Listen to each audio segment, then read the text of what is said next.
Hello বন্ধুরা, সবাই কেমন আছো? আশা করি ভালো আছো, আমিও ভালো আছি। চলে এলাম একটা রেসিপি নিয়ে। আজকে আমি আপনাদের সাথে শেয়ার করছি পনির আর আলু দিয়ে একটা সবজি। তার জন্য আমি কড়াতে তেল দিয়ে দিয়েছি। এই পনির আর আলুটা ভেজে তুলে নিয়েছিলাম। কড়াতে তেল দিয়ে দিয়েছি, ফোড়নে গরম মশলা, তেজপাতা আর শুকনো লঙ্কা দিয়েছি। কেটে রাখা পেঁয়াজ দিয়ে দিয়েছিলাম। পেঁয়াজটা ভাজা ভাজা হতে কেটে রাখা টমেটো, ক্যাপসিকাম আর মটরশুঁটি দিয়ে দিয়েছি। এটাকে হালকা ভেজে নিয়ে তারপর আলুটা দেবো। মশলাটা ভাজা হয়ে গেছিলো, মানে সবজিটা।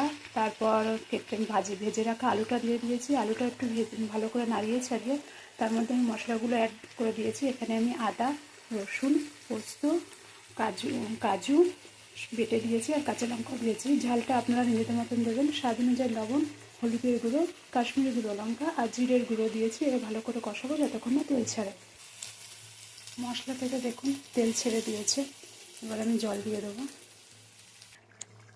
পনিরের রেসিপিটা আমার রেডি হয়ে গেছে। রেসিপিটা যদি ভালো লেগে থাকে তাহলে একটা লাইক, শেয়ার, কমেন্ট আর সাবস্ক্রাইব করে দেবেন। Thank you, bye. আবার দেখা হবে।